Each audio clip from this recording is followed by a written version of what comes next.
네, 명절 잘 보내셨습니까? 다행히 명절이 있어서 연휴가 있어서 제가 이번에는 PPT도 만들고 그랬습니다. 어, 멀리 다녀오셨는지 모르겠어요. 제가 서울은 그래도 이제 역으로 갔다가 역으로 오는 거라서 비교적 안 막히거든요. 그래서 제가 갈 때는 일부러 밤에 늦게 8시 좀 넘어서 출발했더니 8시 반쯤 출발했더니 한 2시간 20분? 제가 조금 조금 가니까 안 쉬고 그냥 2시간 20분 정도 갔고 올 때는 한 4시간 정도 걸린 것 같아요. 그래서 어쨌든 그래도 많은 시간이 걸렸지만 이렇게 가족을 만난다는 건 참으로 기쁜 일이었습니다. 오늘 이제 9번째 시간입니다. 디모데에 대한 바울의 가르침인데요. 이 챕터가 굉장히 많아요. 그래서 이걸 원래는 한 번에 다 해야 되는데 오늘은 한 번에 다 하긴 어렵고 두 개로 나눠서 하려고 합니다. 그래서 오늘은 주로 감독의 자격에 관련된 부분들을 좀 같이 나누고요. 그다음 그 뒤에 파트는 원래 다음 주에 이어서 해야 되는데 제가 이제 다음 주, 다다음 주에 상황이 안 돼서 그 뒤에 이제 장로들에 대한 보호, 또 존경함, 또 징계 뭐 이런 부분들이 뒤에 또 나와 있어요. 그래서 이런 부분들은 순서를 좀 바꿔서 추현수 형제님이 준비해 주시고 이렇게 하기로 하였습니다. 오늘은 디모데에 대한 바울의 가르침입니다. 전 시간에 데살로니가서를 통해서 사도 바울이 성도들에게 어떻게 장로들을 대하여야 할 것을 저희가 한번 같이 봤고요. 오늘은 이 디모데와 디도서 이 두 성경은 동역자들에게 대한 사도 바울의 가르침입니다. 그래서 동역자들에게 어떠한 이야기들을 했는지 함께 좀 살펴보도록 하겠습니다.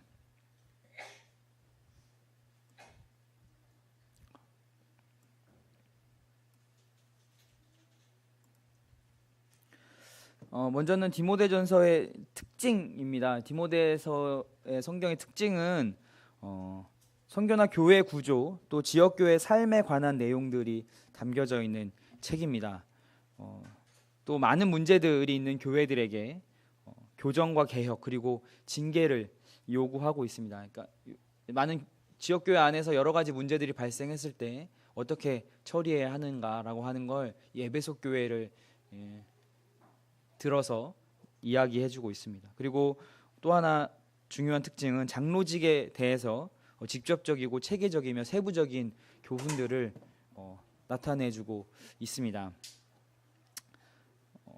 많은 문제들, 그러면 에베소 교회 어떤 문제들에 대해서 이야기하고 있는가라는 걸 보면 교회 인도자들의 자격, 그 다음에 또 교회 인도자들의 징계, 지도력에 있어서의 여자의 위치, 그다음에 교회에서의 가르침 사역, 또 가난한 자들과 연장자들을 어떻게 돌아볼 것인가, 또 이단들과 거짓 교사들을 어떻게 다룰 것인가 하는 내용들이 디모데서의 전서에 주로 나와 있는 거고요. 후서에는 디모데 개인에게 보낸 내용들이 들어 있습니다. 이 디모데서의 전체적인 내용은 그렇고요. 당시 그러면 에베소 교회가 어떤 상황이었길래 디모데에게 이런 편지를 보냈는가라고 하는 걸 좀 함께 보고 싶습니다. 에베소 교회의 상황인데요. 에베소 교회를 세우기 위해서 바울이 3년간이나 수고를 하였습니다. 그러면서 바울은 빌레도 해변에서 장로들을 만나 여러 가지 권고를 했습니다. 한번 성경을 같이 한번 보겠습니다. 사도행전 20장입니다.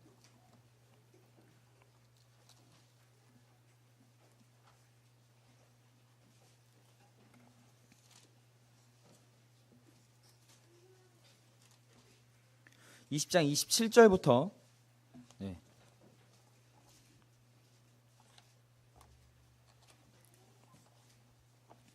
제가 읽도록 하겠습니다. 이는 내가 꺼리지 않고 하나님의 뜻을 다 여러분에게 전하였음이라.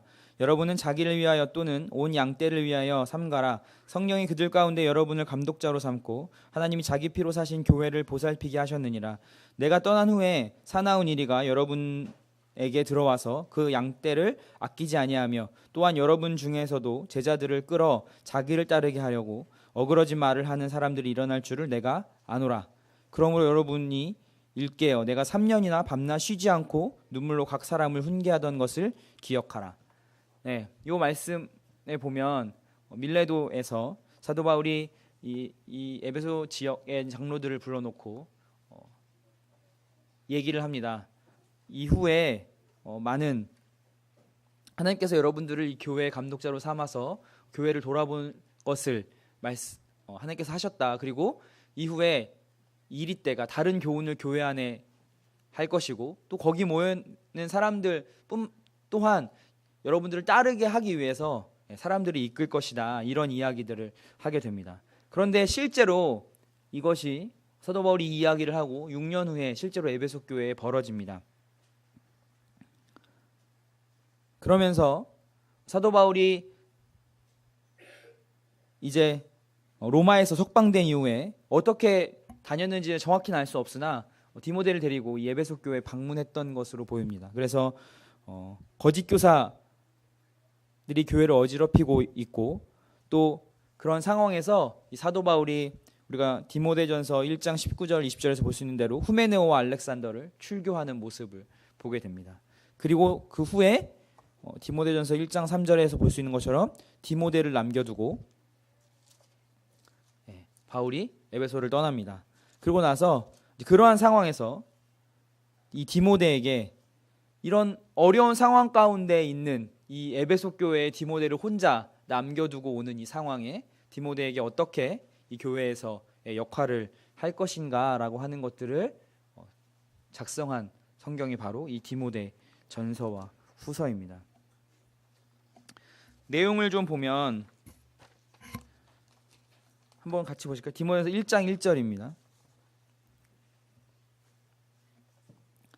우리 구주 하나님과 우리의 소망이신 그리스도 예수의 명령을 따라 그리스도의 예수의 사도된 바울은 이렇게 시작하고 있습니다.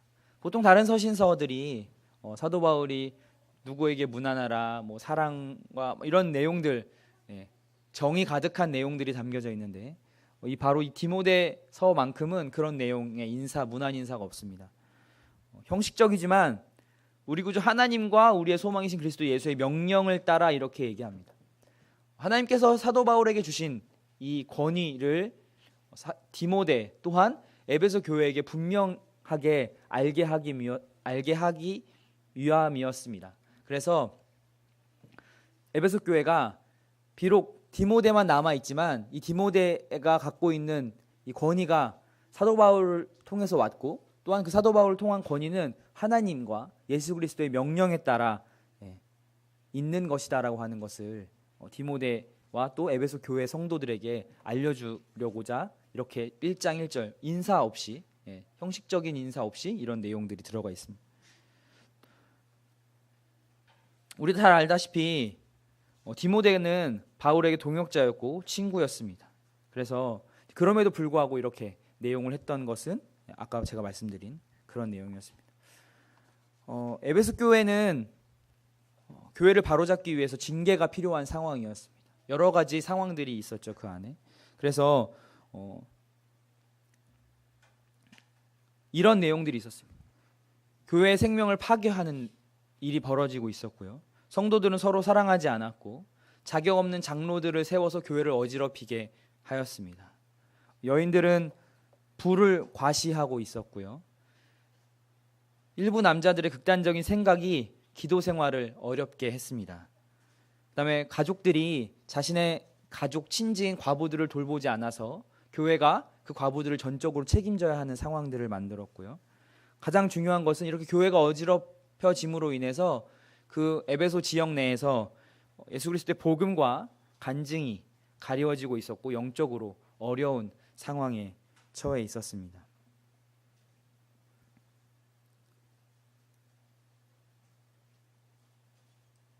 지금의 상황과 비교해 보면 어떤가요? 많은 교회들 내에서 에베소 교회의 여러 일들이 실제로 벌어지고 있는 모습들을 우리가 볼 수 있습니다. 그 안에서 어떻게 해야 할까? 우리가 이 디모데 전서를 통해서 방법들을 알아볼 수 있을 거라는 생각이 듭니다. 그러면서 바울이 이 디모데 전서 후서를 통해서 세 가지를 이야기합니다. 첫 번째, 어떻게 디모데가 임무를 충실하게 할 것인가. 두 번째, 거짓 교사들을 어떻게 할 것인가. 서두에 말씀드렸다시피 이런 상황 속에서 디모데가 있는데 이 디모데가 어떻게 너가 이 교회 내에서 중심을 잡고 여러 가지 어려운 문제들을 해결하면서 나갈 것이냐, 하나님께서 너에게 주신 것들을 지켜서 행할 것이냐라고 하는 것들을 알려주고 있고요. 두 번째, 에베소 교회 아주 심각한 상황이었던 거짓 교사들, 이단들, 자기를 따르고자 사람들을 끌어당기는 잘못된 장로들을 어떻게 바로잡을 것이냐라고 하는 것들을 말씀하고 있고요. 세 번째, 지역사회 내에 이 에베소 교회가 복음과 간증이 가리워져 있는 이 교회를 다시 어떻게 지역교회가 하나님의 집과 진리의 기둥과 터로서 바로잡게 할 것인가, 이 세 가지를 디모데에게 이야기하고 있습니다. 그 중에서 우리는 이 세 번째 내용을 함께 이야기해 보고자 합니다. 디모데전서 3장 14절 15절입니다. 한번 같이 읽어볼까요? 자, 시작.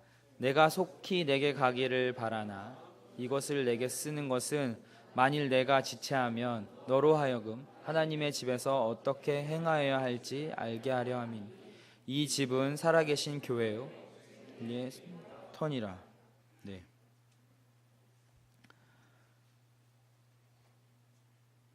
사도 바울이 디모데에게 속히 다시 에베소를 방문하고자 하나 내가 이렇게 쓰는 것은 만일 그런 상황이 못 되면 디모데로 하여금 어떻게 행하여야 할지를 알게 해주기 위해서 이 편지를 썼다고 합니다.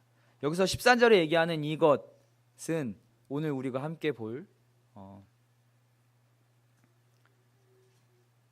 하나님이 교회에 주신 교회 질서를 위한 원리들을 말하고 있습니다. 또한 15절에 행하여야라고 하는 말씀은 어떤 원리에 입각해서 살아야 하는지, 사도들이 이 지역교회마다 지역교회에 준 공통된 원리가 있었습니다. 지역교회를 어떻게 이루어 나가고 것인지 하는 그 원리들을 가르쳐준 내용들을 그 행하라라고 명령하는 것입니다. 지역교회들에게 원리에 따라 합당하게 생활하라고 하는 이유는 지역교회가 우리가 좀 전에 읽은 것처럼 하나님의 집, 살아계신 하나님의 교회, 진리를 지키는 진리의 기둥이기 때문입니다. 집은 그 가족들을 보호하는 역할을 합니다. 하나님의 교회는 그리스도의 복음을 세상에 전할 수 있도록 하여야 합니다. 그런데 교회가 어려워지면 당연스럽게 복음도 가리워지고 진리도 가리워집니다. 사도 바울이 말한 하나님의 집을 다스림에 대한 목록들은 경건한 장로들, 우리가 이제 뒤로 보게 될 이 경건한 장로들을 바로 세움으로써 하나님의 교회를 바로 세울 수 있다라고 하는 것입니다. 만약 하나님의 이 집을 다스리는 역할을 하는 이 장로들을 잘못 세우면 자연스럽게 교회는 어지러워지고 세상으로부터 어려움을 당하게 됩니다. 16절에 크도다 경건의 비밀이여 그렇지 않다 하느니 없도다. 그는 육신으로 나타난 바 되시고 영으로 의롭다 하심을 받으시고 천사들에게 보이시고 만국에서 전파되시고 세상에서 믿음 바 되시고 영광 가운데 올려지셨느니라 라고 이야기하고 있습니다. 그리스도의 복음을 지키고 전파하는 교회의 임무를 말하고 있는데요. 그래서 지역교회가 거짓 이단에 쌓이게 되면, 지배받는다면 복음은 당연히 가려질 수밖에 없습니다. 그래서 영적 지도자들을 어떻게 세우느냐가 지역교회를 세우는데 아주 중요한 내용입니다. 사도 바울이 떠난 이후에 에베소 교회는 5년 정도 장로들을 통해서 교회가 인도를 받았습니다. 그렇지만 그 이후에 문제가 있는 자들이 장로가 되거나 또는 처음에는 문제가 없다가도 변화, 거짓 교사들이 나타나면서 이 에베소 교회를 어지럽히게 했는데요. 이 많은 교회들이 거짓 교리로부터 교회를 지키지 못해서 어지러워지는 모습은 지금도 보고 있고요. 그 역사가 이 에베소 교회를 볼 수 있듯이 우리도 얼마든지 그럴 가능성이 있다라고 하는 것을 우리에게 알려줍니다. 그래서 바울은 교회가 장로들에 대한 교훈, 특별히 장로의 인격과 징계에 대한 교훈이 필요해서 이 내용을 정리하였습니다. 그래서 오늘은 앞에 말씀드린 장로들을 세우는 기준에 대해서 함께 이야기하고요. 그 뒷부분은 다음 시간에 이야기하도록 하겠습니다. 첫 번째 감독의 자격입니다. 디모데전서 3장 1절부터 2절 한번 같이 읽어보겠습니다. 자, 시작.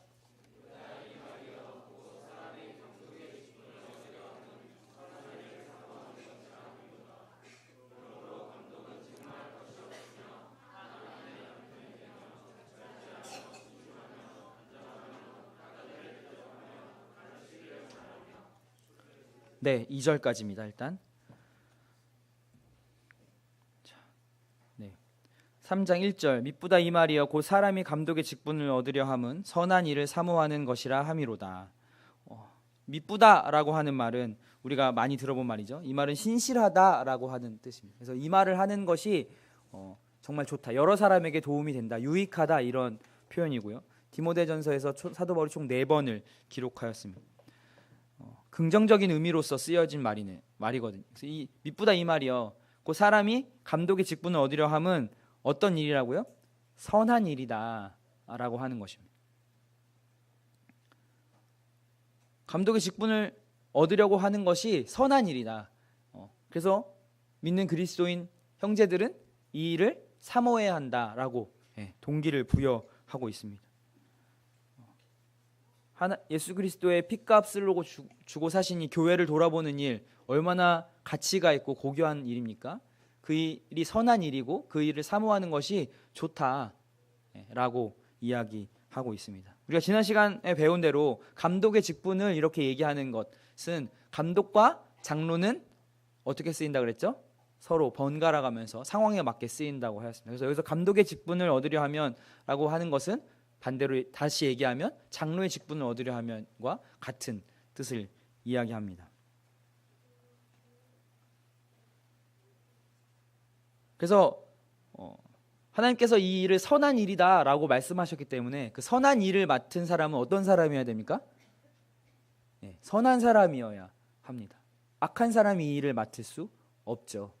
그래서 선한 사람이어야죠. 일반 교단에서 어떻게 장로를 뽑는지 아십니까? 혹시? 네, 투표. 1번 첫 번째는 투표를 거칩니다. 이제 보통 일반 교단들은 규모가 좀 있으니까 1번 투표를 하고요. 투표해서 장로 후보로 선정이 되면 그 다음 뭐 하는지 아십니까? 각 교단마다 장로고시라고 하는 게 있습니다. 일부는 없는 데도 있습니다. 근데 거의 대부분은, 특히 장로교들은 장로고시를 봅니다.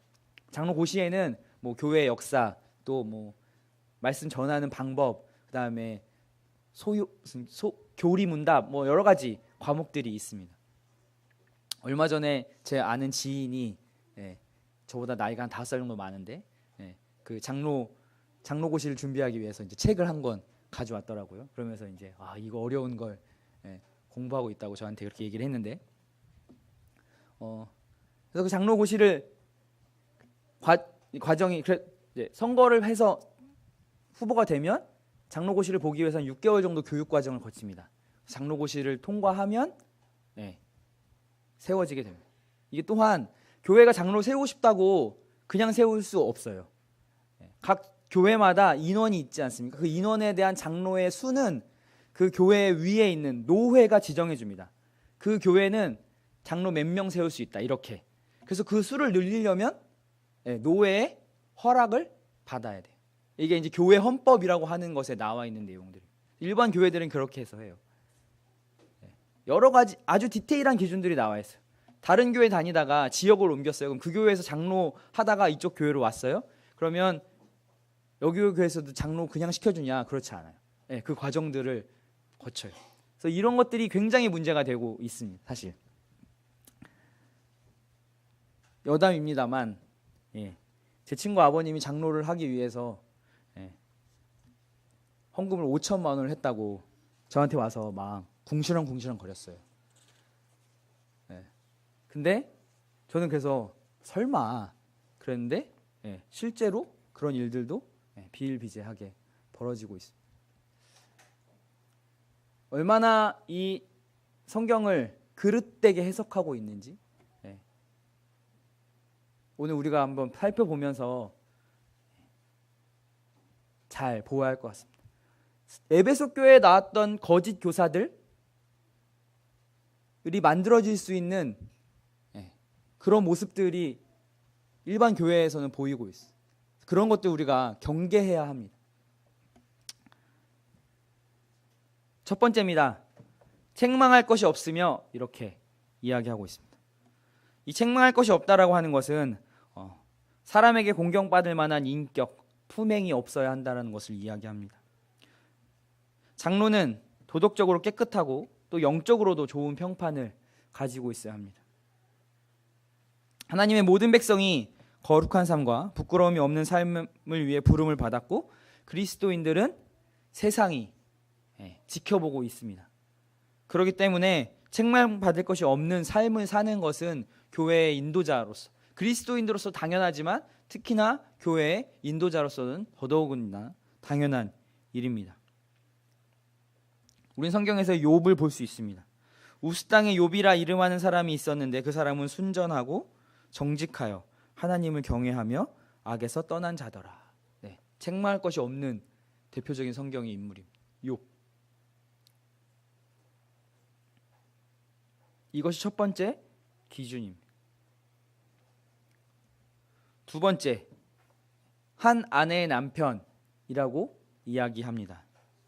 제가 이 책을 읽으면서 사실 제일 이해하기 좀 어려운 부분이었어요. 책망 없는 것 다음에 바로 언급되는 것이 한 아내의 남편이라고 하는 것입니다. 그래서 책망할 것이 없는 것 다음에 중요한 것이 바로 이 한 아내의 남편, 결혼 생활과 성생활 부분이라는 것입니다.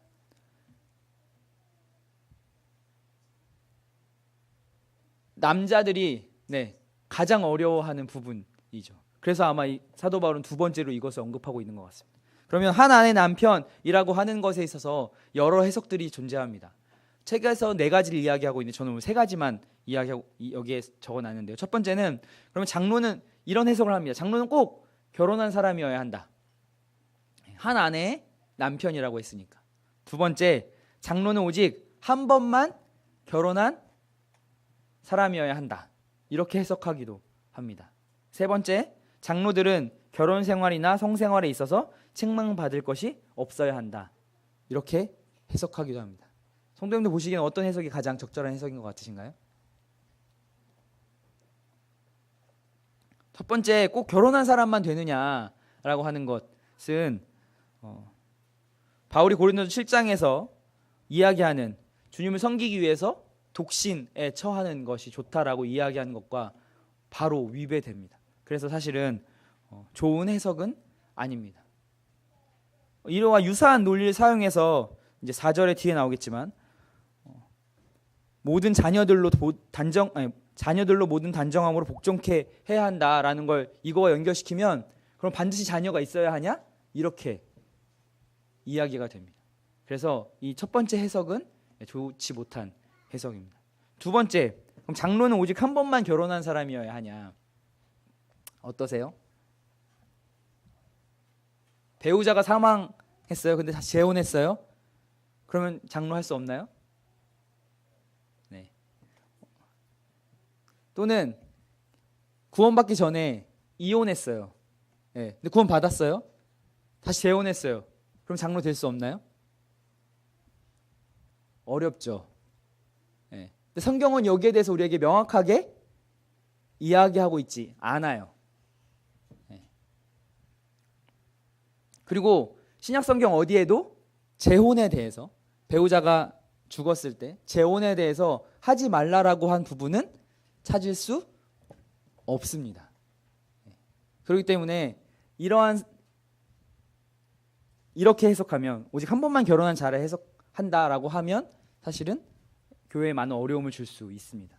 그래서 그러한 상황에 따라서 모든 성도들이 함께 기도하며 한 마음으로 말씀을 분별하고 기도함 가운데 장로를 세워야 하는 것입니다. 그래서 2번도 적절하지 않은 해석입니다. 마지막 3번. 장로들은 결혼 생활이나 성생활에 있어서 책망받을 것이 없어야 한다. 저자가 얘기하는 가장 바람직한 해석입니다. 하나님의 표준에서 벗어난 결혼 관계에 대해 관계된 모든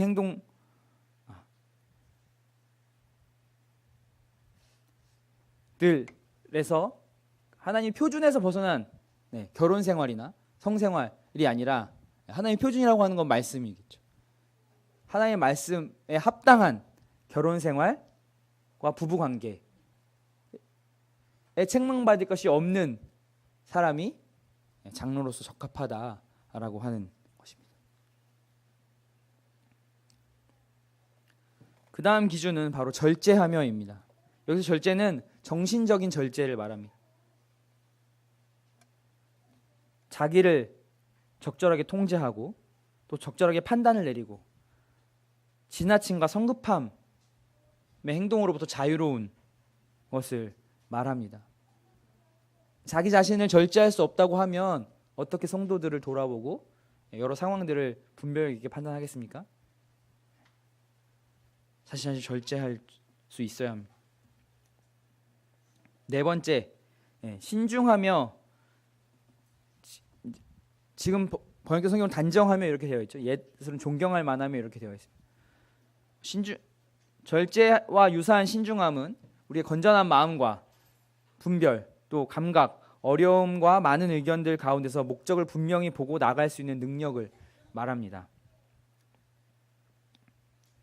또 신중함과 연관된 말로 예민한 분별을 가지고 단정하게 행동하는 사람이 바로 단정한 사람입니다.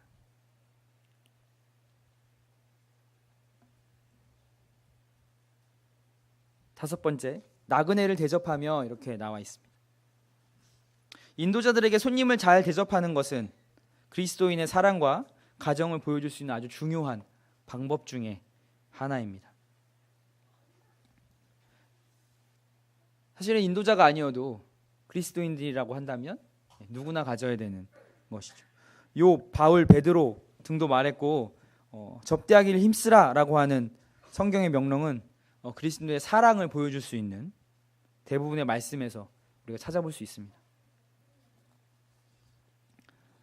인도자는 사랑의 희생을 통하여서 교회를 돌아봅니다. 하나님의 사람들을 돌아보는데 인도자 자신을 드린다는 것은 그의 가정과 생명을 다른 사람들과 나눈다는 것을 의미합니다. 그래서 교회의 어떤 형제자매님들이 다른 분들을 잘 섬기는지, 잘 접대하는지 돌아보면 저분이 장로의 기준에 적합하겠구나, 이런 것들을 우리가 알 수 있습니다. 열린 가정은 열린 마음과 사랑, 희생, 섬김의 자세를 의미합니다. 가정을 연다는 것이 결코 쉬운 일이 아니죠. 집이 어지러져 있어서 반찬이 부실해서, 제가 언제 한번 여기 단에 올라와서 얘기한 적이 있는데요. 제가 어렸을 때만 해도 아무 형제 자매님 집에나 가서 띵동 누르면 들어와서 밥 먹고 가라고 하셨어요. 그냥 있는 반찬에 숟가락 하나 더 놓는 그런 한 상황 속에서 계셨던 저희 어머님도 이제 성도들 초대할 때 아이고 반찬이 뭐 있다고 초대하냐 이렇게 말씀하시는 경우 가끔 제가 들었어요. 하지만 그렇지 않다는 거죠. 그래서 성도들이 자기 가정을 열어서 꼭 가정을 열지 않더라도 다른 성도들을 접대하는 것들 중요합니다.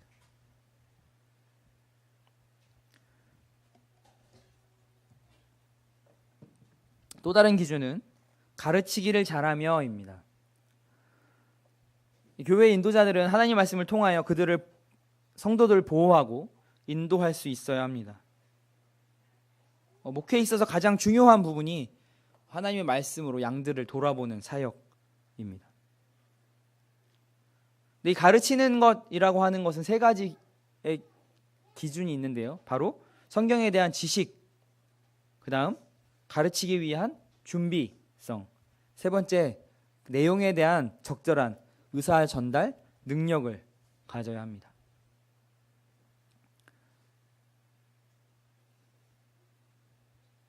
디도서에는 이렇게 말씀하고 있습니다. 밑분 말씀의 가르침을 그대로 지켜야 하리니 이는 능히 바른 교훈으로 권면하고 거스려 말하는 자들을 책망하게 하려 함이라.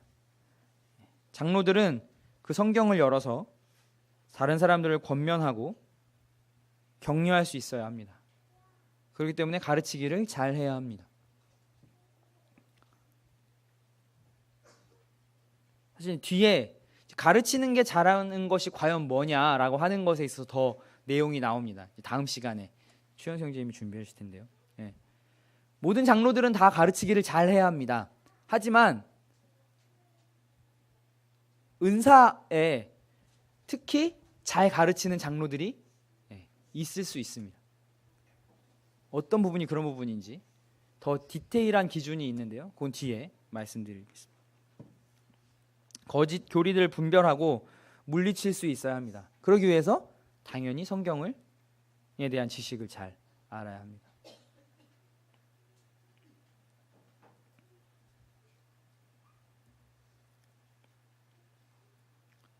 자, 여기까지가 1절부터 2절까지의 내용이고요. 두 번째 3절부터 5절까지입니다. 계속해서 한번 읽어보겠습니다. 3절부터 5절. 자, 시작. 구타하지 아니하며 오직 관용하며 다투지 아니하며 돈을 사랑하지 아니하며 자기 집을 잘 다스려 자녀들로 모든 공손함으로 복종하게 한 자라야 할지며 사람이 자기 집을 다스릴 줄 알지 못하며 어찌해 하나님의 교를 돌보리요. 네, 3절에서 나온 첫 번째는 술을 즐기지 아니하고입니다. 제가 회사에서 술자리 했을 때 가장 황당한 술 권함의 멘트가 이거였습니다. 저 술 안 마시는데요. 왜 안 마셔요? 저 교회 다녀서요. 아이고 내가 장로야 하면서 술을 권하시는 분들 제가 많이 만났습니다. 바울은 술에 대해 너무 매이는 것을 아주 강한 어조로 경고하고 있습니다. 또한 성경은 술 취하지 말라고 하고 있으며 그러한 자를 징계하라고 합니다. 이 책의 저자는 이 뒤에 또 이런 얘기를 합니다. 하지만 술을 취하지 말려고 하는 것이지 절대 금하지 말라는 말은 아니다라고 이야기합니다. 그럼 어떻게 하라는 거냐? 그럼 술을 몇 잔 마시는 것이 장로의 기준에 부합하냐? 이런 질문이 생기겠죠? 몇 차례 다녀서 교제됐으니까요. 간략히만 말씀드리면 사실은 문화적인 부분이 있습니다. 그렇죠? 유럽 특히 처음에 이 말씀이 있었던 이 그리스나 터키, 이스라엘 특히 유럽 쪽은 물이 별로 안 좋아요.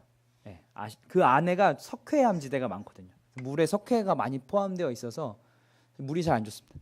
그래서 유럽이 포도주가 발전하고 맥주가 발전한 이유가 사실은 그러한 이유예요. 그래서 그들은 물 대신 포도주나 맥주를 마셨습니다. 그러한 문화적 특성 때문에 술을 마시지 말라고 하는 말은 없고 취하지 말라고 하는 내용이 있습니다.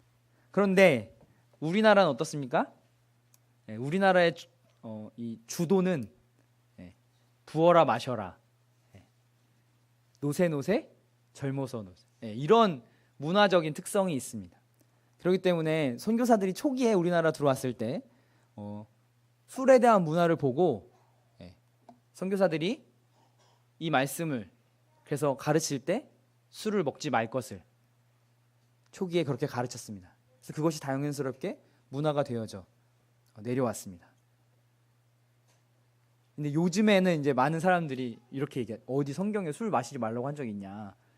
그러면서 이제 마시는데요. 어쨌든 이 술에 대한 사도 바울의 이야기는 술 취하지 말 것. 다들 아시다시피 술 때문에 많은 인생이 망가지는 것을 우리는 볼 수 있습니다. 그리고 가장 중요한 것은 자유함이 우리에게 있지만 믿음이 연약한 성도들을 우리가 먼저 고려해야 하는 것입니다. 다 아시죠? 나는 술 마실 자유가 있지만 나 때문에 다른 성도들이 어려움에 처한다면 그것은 마시지 않는 것이 덕스러운 것입니다. 그 관점에서 보시면 좋을 것 같습니다. 어제 요거 관련해서 보니까 우리에게 아주 유명한 스펄전 목사님은 애연가였다고 하더라고요. 아주 담배를 좋아하는데 어느 날 아주 유명한 목사님이셔서 광고에 스펄전 목사도 애용하는 담배라면서 광고가 나왔대요. 목사님이 그걸 딱 보고 아, 내가 그러면 안 되겠구나 이러면서 담배를 끊었다고 합니다. 아무튼 이 술과 담배 이런 비슷한 유의 문제들이 있습니다. 우리에게. 물론 이제 여기에서는 지금 장로들의 자격에 관련된 거니까 이 정도로 하지만 어쨌든 이런 문제들 성경에서 분명하게 하고 있지 않은 것들 한번 생각해 보면 좋겠습니다.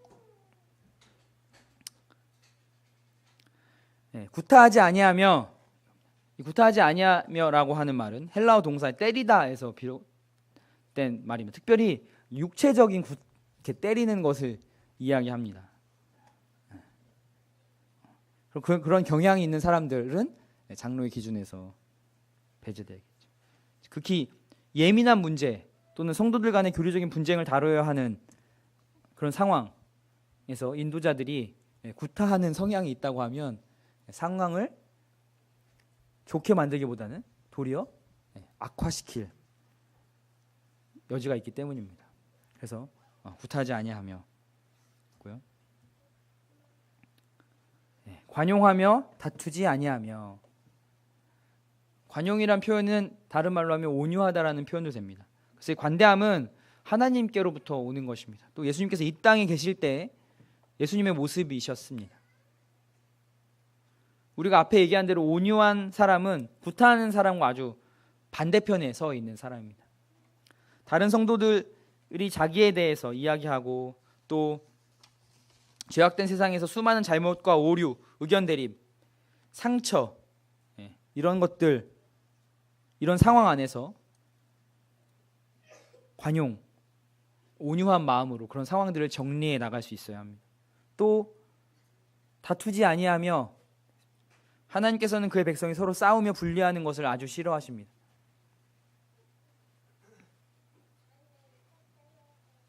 디도서에는 아무도 회방하지 말며 다투지 말며 관용하며 범사의 온유함으로 모든 사람에게 나타낼 것을 기억하게 하라, 이렇게 표현되어 있습니다. 지역교회 내에서 다툼이 일어나서 그 다툼으로 인해서 교회가 어려워지는 상황들을 우리는 많이 목격했습니다. 어쩌면 인도자들이 만나는 가장 어려운 문제 중에 하나라고 생각이 됩니다.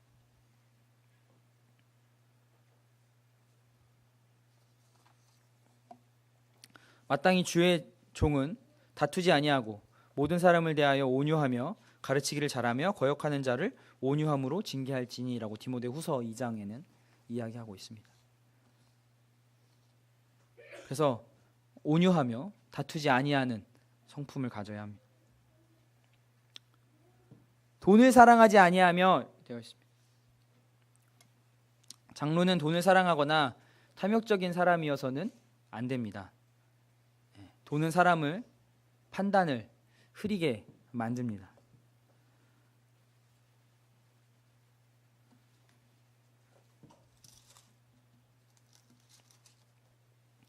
디모데전서 6장 10절에 돈을 사랑함이 일만 악의 뿌리가 되나니 이것을 탐내는 자들은 미혹을 받아 믿음에서 떠나 많은 근심으로써 자기를 찔렀도다, 이렇게 표현되어 있습니다. 장로는 하나님께서 주시는 것으로 만족해야 합니다. 그래서 뒤에 이렇게 이렇게 기준에 있기 때문에 뒤에 잘 가르치는 장로들을 배나 존경하라고 나와 있는 부분에서 성도들이 물질적으로 장로들을 도와야 한다는 것을 이야기하고 있습니다. 장로들은 돈을 사랑하지 아니해야 합니다. 자기 집을 잘 다스리는 자라야 한다. 제일 어려운 부분 중에 하나인 것 같습니다. 자녀가 마음대로 되면 얼마나 좋겠습니까?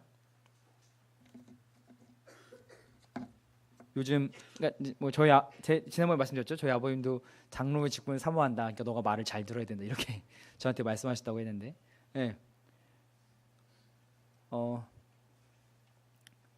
요즘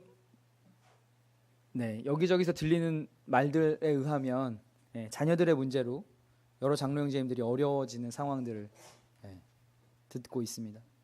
이 부분에 있어서 사실은 함께 동역하고 함께 기도해야 할 부분인 것 같습니다.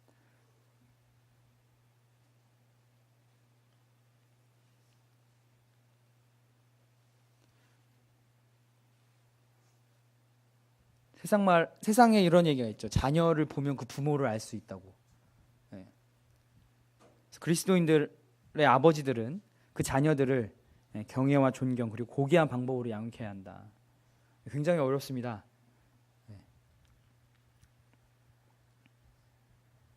그래서 특히 자녀가 많은 성도님들, 인도자 하시는 형제님들 위해서 더욱 더 기도하셔야 됩니다. 제가 아까 말씀드렸지만 꼭 자녀가 있어야 되냐 그런 건 아닙니다. 제가 호주에 있을 때 그 교회 장로 형제님들 3분 계셨는데 3분 다 자녀가 4이었어요. 그래서 제가 여기 교회의 장로의 기준은 자녀가 4이냐 이렇게 물었던 기억이 있는데요. 그렇지는 않습니다. 자녀가 없어도 기준은 아닙니다. 핵심은 자기 집을 잘 다스려야 된다. 근데 이제 거기 안에 핵심 포인트로 자녀에 대한 이야기가 언급되고 있습니다.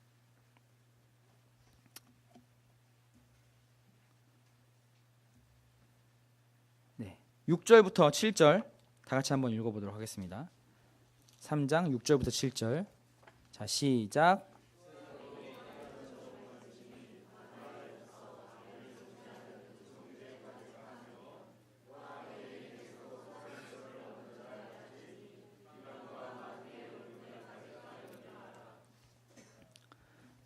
새로 입교한 자도 말지니 이렇게 나와 있습니다. 모든 그리스도인들은 다 처음에 믿을 때 어린아이로 시작해서 점차 자라나가게 됩니다. 장로는 장성한 사람이어야 합니다. 왜냐하면 자신의 마음을 알아야 하기 때문입니다. 갓 구원받은 어린 성도들은 자신의 마음을 잘 알지 못합니다. 그렇기 때문에 자신의 마음을 잘 알지 못하면 사단의 공격을 받기 쉽습니다. 특히나 이 교만이라고 하는 이 사단의 공격은 굉장히 사람을 넘어뜨리기 쉬운 부분입니다. 심지어 사단도 루시퍼도 이 교만 때문에 타락의 길로 빠졌습니다. 교만한 장로들은 쉽게 넘어집니다.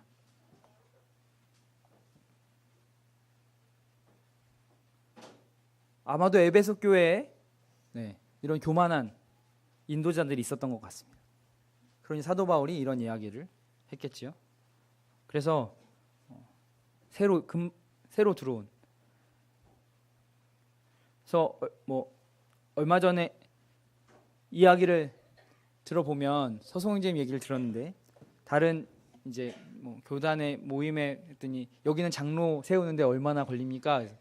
15년에서 20년 정도 합니다. 그랬더니 경악을 금치 못했다고 다른 교회 사람들이 그렇게 얘기를 들었는데요. 그 과정, 긴 과정을 통해서 우리가 앞서 계속 쭉 얘기한 삶의 모습들을 우리가 볼 수 있는 거겠죠. 사실 시험 봐서 하는 거면 1년이면 할 수 있는 문제인데 그렇지 않고 저희들은 삶의 이 기간들을 통해서 여기서 얘기하는 이 기준들이 어떠한지를 보게 됩니다. 마지막으로는 외인에게서 선한 증거를 얻은 자라고 이야기합니다. 사실 우리가 교회 가운데에서 생활하는 것보다 실제로는 바깥에서, 직장에서, 외부에 있는 사람들과 생활하는 시간이 더욱더 많습니다. 그렇기 때문에 그 외인, 바깥에 있는 사람들로부터도 선한 증거를 얻은 자라야 합니다. 믿지 않는 자들에게 대한 선한 간증은 우리 그리스도인들에게 필수적인 요소입니다. 우리의 삶으로 그들에게 그리스도를 전하고 우리 삶으로 복음의 증거들을 보여줘야 되기 때문입니다. 그렇기에 외인들에게 선한 증거를 얻은 사단은 장로들의 외식적인 모습, 바깥에서는 저 사람이 교회 다니는지 어떤지도 모르는 품행인데 교회 가서는 장로라고. 그런 외식적인 모습을 연약한 성도들이 보면 어떻겠습니까? 더욱더 심각한 죄에 빠질 수 있겠습니다.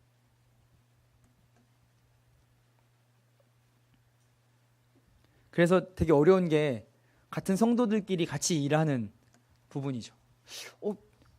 교회에서는 안 그런데 회사에서는 왜 그래? 막 이렇게 판단하게 되는. 그래서 우리는 정말 삶을 온전히 그분께 드려야 한다는 생각을 좀 하게 됩니다. 여기까지가 감독의 또는 장로의 자격을 이야기하고 있습니다. 그런데 이 자격은 반드시 시험을 요구하고 있는데요. 다 같이 한번 읽어볼까요? 시작. 이에 이 사람들을 먼저 시험하여 보고 그 후에 책망할 것이 없으면 맞게 할 것이요. 바울은 8절부터는 집사의 자격에 대해서도 이야기하고 있습니다. 그런데 그 중간에 이 10절에 먼저 시험하여 보고 이렇게 이야기합니다. 이 말씀을 통해서 장로들이 시험을 거쳐 임명되는 것처럼 집사들도 시험해야 할 것을 강조하고 있습니다. 바울이 이 중간에 이 말씀을 삽입한 것은 집사의 자격을 장로보다 낮은 것으로 생각하는 성도들이 있었기 때문이었습니다. 결코 집사들도 그렇지 않다라고 하는 것을 알려주기 위함입니다. 그러면 우리 교회에서는 어떻게 시험할까요? 저희도 장로고시 보나요?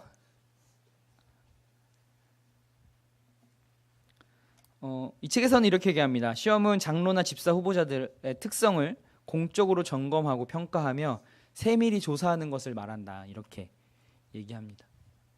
아마 장로를 세울 때, 인도자들을 세울 때 주변 분들에게 아마 앞선 먼저 일하시는 장로 형제님들이 주변에 여쭙고 또 기도하고 말씀을 통해 분별하고 최종적으로 후보를 성도들에게 공표하고 뭐하죠? 뭔가 마음에 걸리는 것이 있으면 헌금함에 이렇게 적어서 넣어주십시오라고 하는 과정들을 거치죠. 아마 그 과정이 저희 교회에서 하는 시험일 겁니다. 이 책을 쓴 그 알렉산더, 제가 책이 없어서 스트라우크 그분이 한국에 와서 이렇게 말씀한 것들을 제가 CD를 들어봤는데 거기서는 미국에 있는 교회들은 심지어 이렇게 앞에 장로 후보자들이 쭉 앉고 성도들이 앉아서 공청회 같은 것들을 하기도 한다고 합니다. 그래서 정말 자격이 있는지 없는지 그것에 대한 방법은 사실은 각 지역교회에게 주어진 것입니다. 지역교회가 합당하게 분별함으로 할 수 있겠죠. 그래서 이 뒤편에 장로들을 어떻게 분별하고 어떻게 할 거냐라고 하는 내용도 이 책에 있는데요.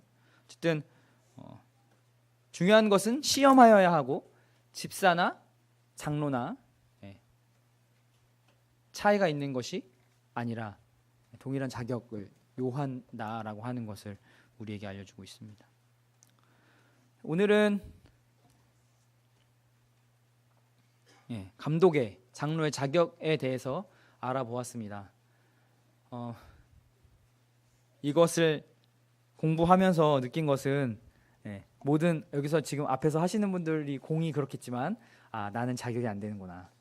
이렇게 첫 번째 드는 생각이죠. 그러면 나 어떻게 해야 되지? 이런 생각을 하게 됩니다.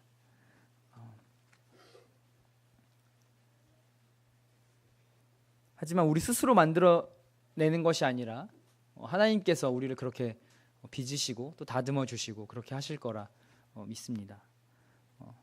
또한 장로들이 이렇게 한 자격, 먼저 아까 얘기했지만 이미 장로로 세워진 자들 가운데서도 에베소 교회 안에 변질되어서 그릇된 교리를 전하고 또 자기를 따르게 하고자 했던 장로들이 있었습니다. 우리 안에서도 그렇게 되지 않도록 우리가 기도로 동역해야 되고, 지난 시간에 얘기한 것처럼 지극히 사랑해야 하는 것입니다.